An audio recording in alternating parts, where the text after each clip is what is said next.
welcome to Lancaster Hi-Fi. I'm sitting here with my new old PACO SA-40. I thought it would be interesting and perhaps useful for you for me to talk about what to do when you get a new old amp like this. I'll go on in a bit to talk about how power levels in the United States have changed since this amp was made, because that was the only issue that I was aware of at the time of starting this video. As I got into it, I became aware of a couple of other things. One, that this amp contains ancient solid-state technology that needs to be changed. And two, a destroyed bias pot that was already destroyed when I got to it, though I thought I destroyed it. Spoiler alert. On with the video. Specifically, one that was made back when power in the US was 117 volts RMS instead of 120 plus volts RMS like it is now. Now, what am I specifically worried about? Am I worried about the plate voltage on the power output tubes being too high? No. No, really what I'm most worried about with an amp like this is that the heater voltages, that is, the voltages on the power supplies that go to the heaters in the tubes, the heaters that make the little electron mist that then shoots up to the anode, I'm worried that those might be too high, that those voltages might be too high. If those voltages are too high, the amp will still perform correctly. I won't notice a thing, except that my tubes will burn out quickly. So what I want to do today is plug her in, turn her on, and check those heater voltages to see if they are within the tolerance that the tubes will allow. Pretty sure these are all going to be 6-volt heaters. So we want them to be 6.3 volts RMS, maybe a little more, maybe a little less, but not like 7 volts RMS.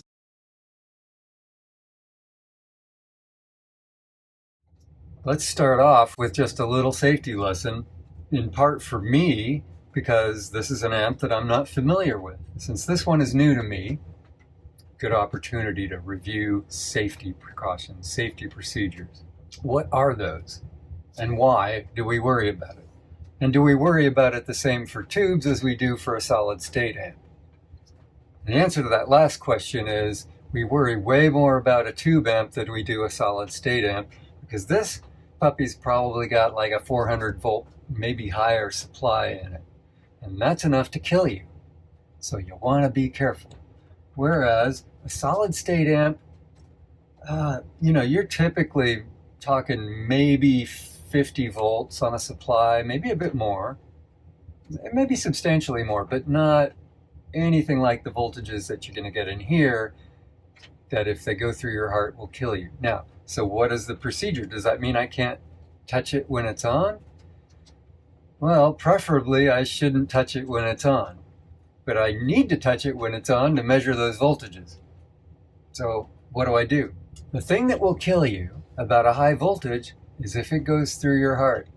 So you want to do anything possible not to allow a circuit to be completed between your two hands, right? Because then that current will pass straight through your heart and kill you. Happy thoughts. So, when working on a tube amp, especially when it's on, one hand stays in the lap. That way you've only got the one hand and you can't complete a circuit that goes across your heart.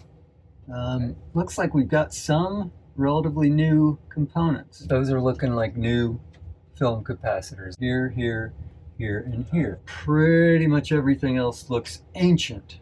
I look at this and I go, I think I'm just gonna have to replace everything, but not right now. First thing I need to do is, again, check those heater voltages and make sure this thing is just safe to run. Okay, yeah, heaters are going to be these yellow and green wires that are twisted. Yeah, pins 4 and 5 on the power output tube. So that's easy to check. So I'll just check the AC voltage across these pins here. People would generally suggest, bring it up on a variac or something. But this amp was in use when I bought it, or shortly before. And I've used it. So I'm pretty sure it's not going to have a problem just plugging it in. So that's the thing. People will say, well, especially an old amp that hasn't been used in a long time, bring up the voltage slowly, and or use a dim bulb tester. It's a little tricky to deal with the probes with the one hand. Yeah, it's exactly what I was afraid of. It's 7 volts. So now I'm going to need to figure out a way to buck those voltages. There are a number of potential solutions to this problem. What I've typically done in the past with the console amps is use the buck mod. Typically the Magnavox power transformers will have 2 6-volt supplies, one for the power amp tubes and one for the preamp and tuner tubes. And so you can use one of those 6-volt supplies and sort of put it in series with the primary to increase the number of windings on the primary and therefore drop the voltage on the secondary a bit more. I don't have a spare 6-volt supply here. What else could I do? I could put a step-down transformer, or like a variac, some kind of thing, on the AC power in to step that voltage down from 122 or whatever it is to 117. Now, what I've also done is simply put resistors in series with the 6-volt supply to lower that voltage. That's probably the best solution in this case. I'd like to do something that's pretty straightforward, easy, at least easy for me, and cheap. Let's be real, cheap. I don't want to spend a lot of money on a separate transformer. Transformers are expensive. So here's roughly the calculation. We look up in the data sheets, what's the current drawn by the heaters for each of the tubes. We add all those currents up, and then we go, okay, well, I need to step down from 7 volts to 6.3 volts. So that's a step down of 0.7 volts. In order to step that down, I need a resistance that, when multiplied by the current going through all those heaters, will give me 0.7. So resistance equals V, in this case 0.7, divided by the total of all those heater currents, which I still need to look up. Sometimes even simple calculations flummox me, so LT Spice is nice. Just set up the circuit as simple as you can, do a little simulation, and see what happens. If you don't have LT Spice, or any kind of spice modeling, you might consider it. There's a bit of a learning curve, and it's not the most user-friendly software, but it's not that hard either. And there's lots of stuff online about how to use it, and it's free. So in this case, the number that I came up with for a dropping resistor for the heater supply was 0.15 ohms. And I do happen to have a couple of 3rd ohm resistors. For some reason, I had been thinking the right way to do this circuit was to have one of those resistors on this leg and another resistor on this leg. And even setting it up on the circuit diagram, I could kind of see that I was going to be wrong, because a 3rd here and a 3rd here was going to be 0.66 in series. And the right way to do it was to put the 2 in parallel. And sure enough, we run the simulation, and here we get 8.89 peak volts here, which comes out to just about exactly 6.3 volts RMS. So that's my answer. I need to put those 2 1/3 ohm resistors in parallel on one leg of the 6.3 volt supply. And that'll get me my actual 6.3 volts instead of my 7 volts. Now what you might notice here is, okay, I've set this amplitude up to 9.96. 9.96 is what I need to get 7.04 volts across here. Then, of course, adding in these resistors in series with that loop gets me 6.3 volts RMS across this resistor here. And that resistor here is just standing in for all of the heater elements in the tubes. And then I've got the hum pot 50 and 50 ohms over here. I found a couple of third ohm resistors that I can put in parallel, and actually they are already connected together in parallel, probably for exactly this sort of purpose. So that's awesome. And now I have to confess to something that I did that was really stupid. And I want to tell you about it just so you don't do something just as stupid someday.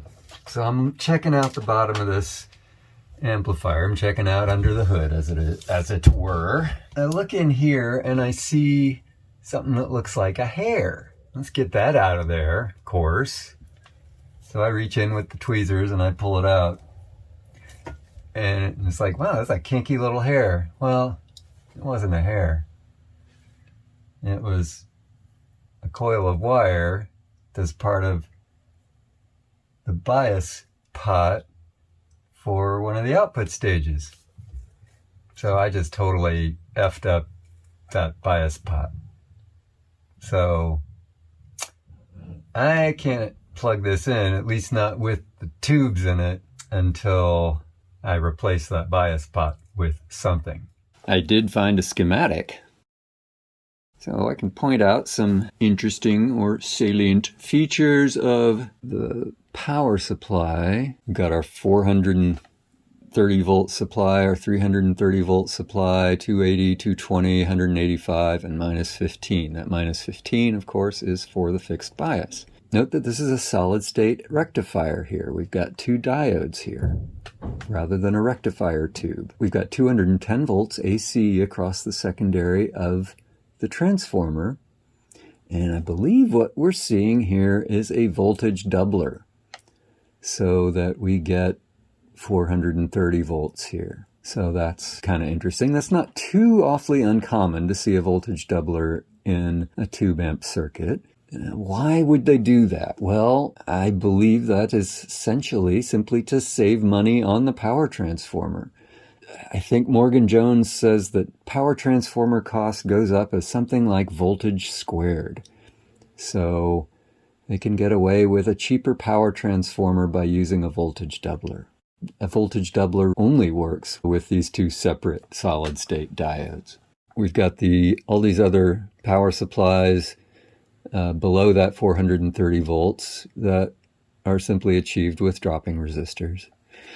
Although we have a separate supply down here, separate winding for the negative voltage supply for the fixed bias. And then all the way down here we see our heater supply. So that's where we're going to have to insert our two 1/3 ohm resistors in parallel on one leg of that. So of course we got our 7189s in push-pull in the output stage, and they are using fixed bias. So we have a minus 15 volt supply here through 220K resistors each side to the grids of the output tubes. Here's where the bias pot that I tore apart sits, such that the cathodes each sit at 0.7 volts positive voltage. Okay, this says 2 watts for the pot.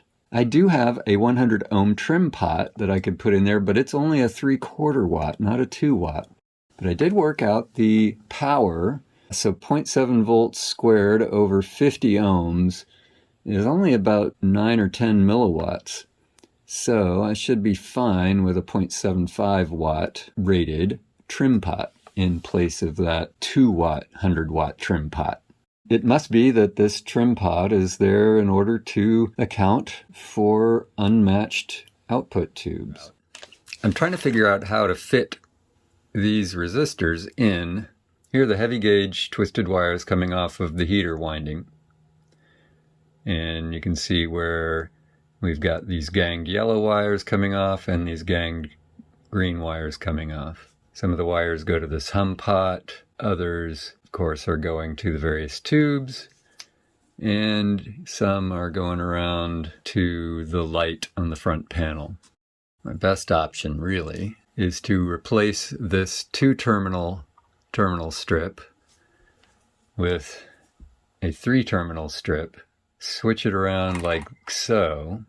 I will still be able to get this wire and resistor combination over to here, and this other yellow wire to here, put that diode between those two there, and then have a third spot to put these resistors from here to here, take the green wires off of there, put the green wires onto here. I can disconnect both the yellow and green, untwist them, and substitute in a new green wire, twist them again, and make sure that the green wire is long enough to reach all the way over to here. It'll be a permanent fix. This resistor is not on the schematic. Only one end of it is connected to a terminal strip, the other end just to bare wire. I suspect that that has been introduced later. I think it's essentially just a current limiting resistor. It's common, at least with LEDs, to have current limiting resistors in series with the LED. In this case, it looks like we've got a current limiting resistor in series with this diode here.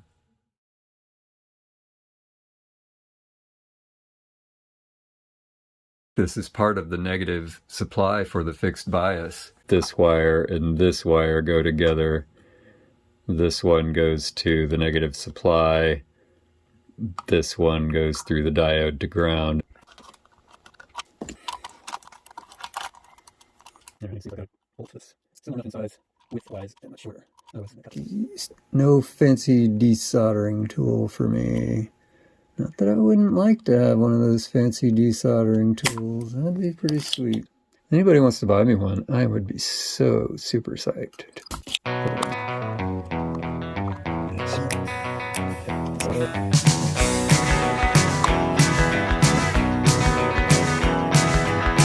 It crashed and burned about 1912. It's a real big fucker, about a mile long. Rolled over houses underneath the turn. It killed the grandma of my perfect one. It killed the grandma of my perfect one.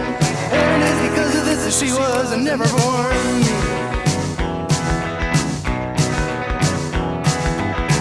I saw a picture, 1939. It's a little girl with a face like mine. The train behind her had an open door. She was the mother of my perfect one. She was the mother of my perfect one. No, it is because of this that she was never born.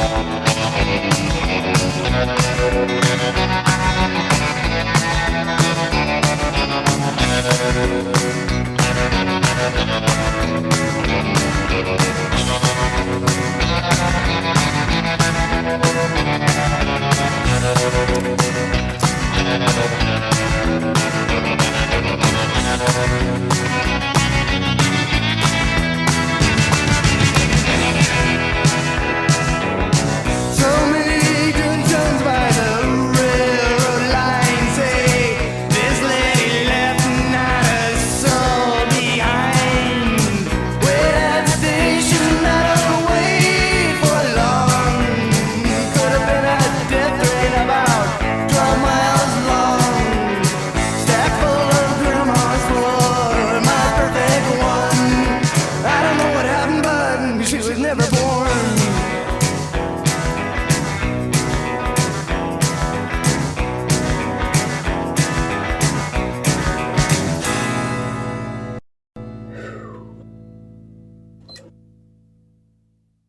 It's telling me 0.1, 0.2, so it should be good. How do I substitute out this pot, the one that I ruined by pulling the wire out? What I want to get in there is this pot. It's a 3-terminal pot. Got the screw on the end. It's a 10-turn or 20-turn pot. This old one is mounted in with these bolts. nuts and bolts. Of course, disconnect the wires here and here. So I got the pot off. Check it out. It is friggin' trashed. So it's wire wound pot, or I don't know what you call them, but a good chunk of the track is just missing.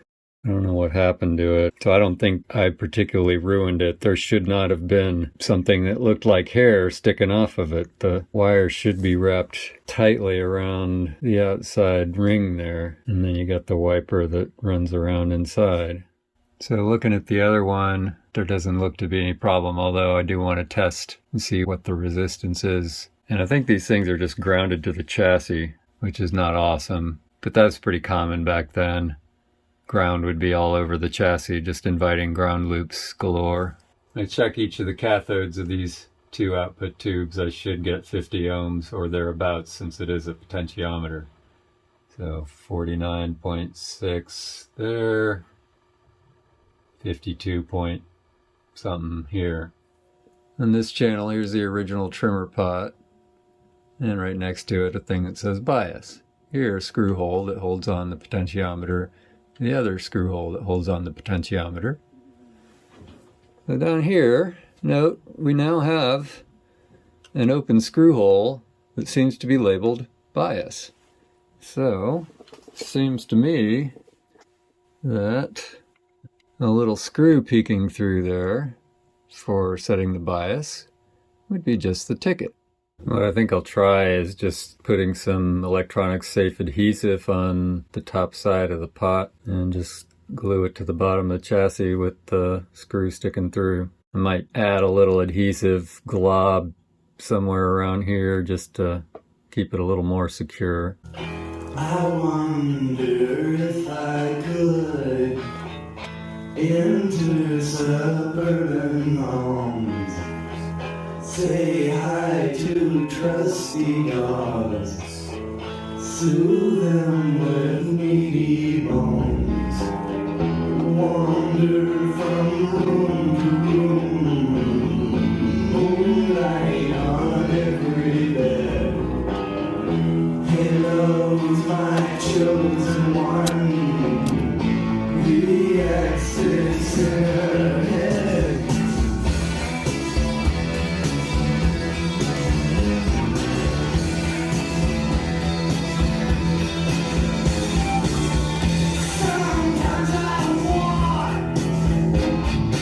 Trying to figure out where to ground the cathode. These up here are just grounded to the chassis. And this one was grounded to the chassis. I don't want to ground it to the chassis. That's just not acceptable practice anymore. There's a ground right here, but I don't want to ground it there. That's the main power supply ground. There's a ground right here. I think I'll just use that one for now.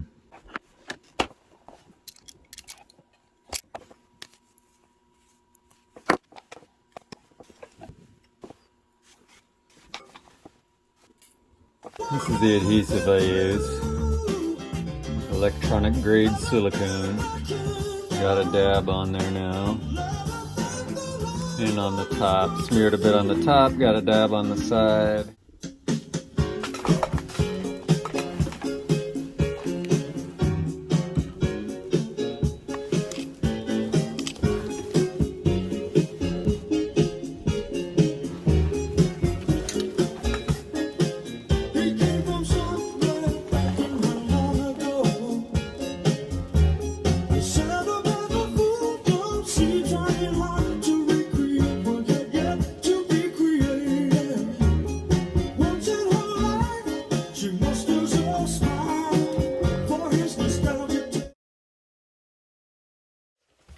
Alright, it's fired up and been warming up for a bit, so we're going to check some voltages. We will start with the heater voltage. 6.2. That's pretty good. I can check the high voltages. Got to change to volts DC measurement. The B plus is supposed to be 430 volts. We have 405. Next one's supposed to be 330. We have 318 and 280, and we have about 280, 279. And then 220. That's good. 185. And that's good. Fixed bias voltage is supposed to be minus 15. Minus 14.9. If I can actually adjust the bias, that would be interesting.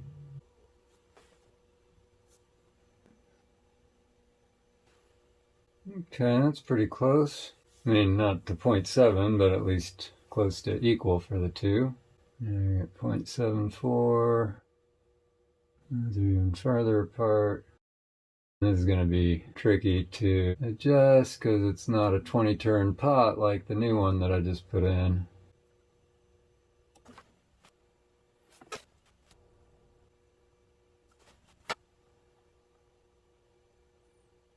The fuck? I'm going to call that good. Ultimately, I'm going to want to replace that with a 20-turn pot as well. Well, it's been several days since I worked on this amplifier. I tested a bunch of voltages and a lot of them are off. That's likely because a lot of the resistors have drifted in value. Really, the ones that are probably the most important are the dropping resistors in the power supply here. There's 1, 2, 3 there. And this one here. What else? Well, the big capacitors. So, of course, these two big capacitors here should be replaced. And all the capacitors in the big can should be replaced. So this could use replacement, but they're not emergencies.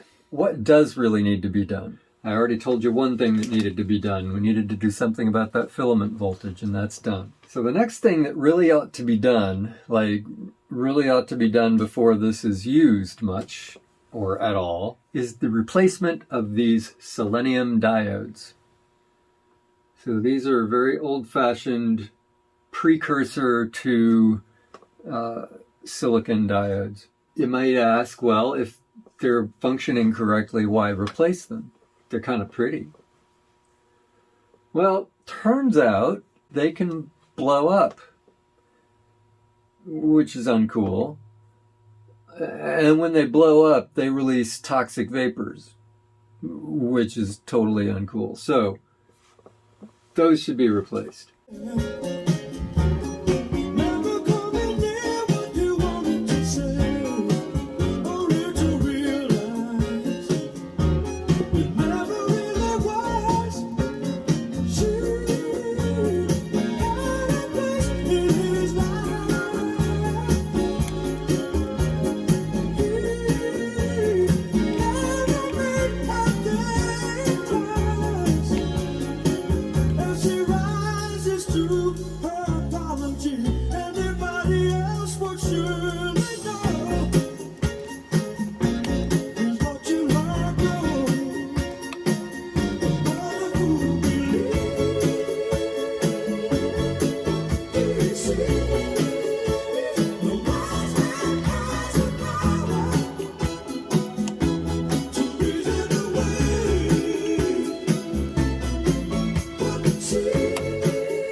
Time for the dim bulb test.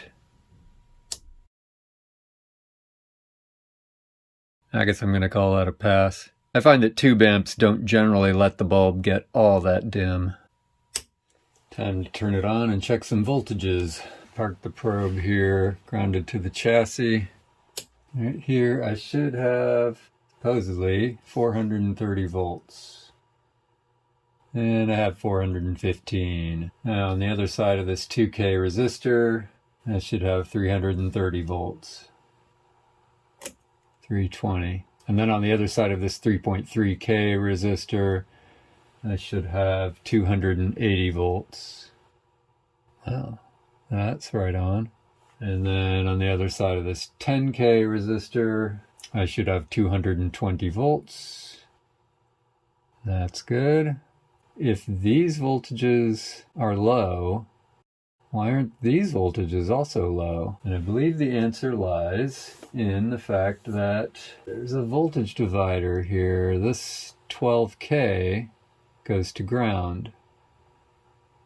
2K, 12K. And it's drawing a relatively large current compared to the rest of the circuit. I think that's something to do with it, but that's not a full explanation. Okay, so then on the other side of this 22K resistor, we should have 185 volts. Okay, just a tad high, but looking good. And the grid supply, okay, I believe that's supposed to be 15 volts, or negative 15. And I'm supposed to have minus 14.8 on pins 1 and 2 of the output tubes. And that's the thing that's bugging me. I don't get why it's dropping so much voltage between here and here, unless these 220K resistors are bad. So let's see what it is here. Again, 12 volts. Less than 12 volts. 12 volts. It's pretty puzzling. My pin 7s are supposed to have 410 volts. They're not gonna, because the 430 volt supply is more like 410. 400 volts. 400 volts. 400 volts. 400 volts. Well, I'm going to call it good for checking voltages now. I think I know what I need to know right now is that my new diodes are doing their job. Hold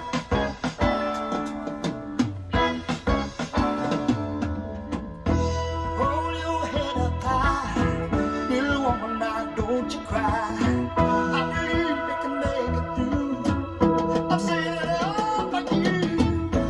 I know your nights are gonna be lonely. You're gonna be tired of sleeping alone. You got to know that I love you only. 6 a.m. out on the job. Working like a fool on my bed. Every man walks up with a smile. Says you got to go strike today. Hey, hey, Mr. Union Man, how am I gonna pay my dues? Oh, my landlord, oh, my doctor, come and get these shoes. Well, that's my work on this amp for now.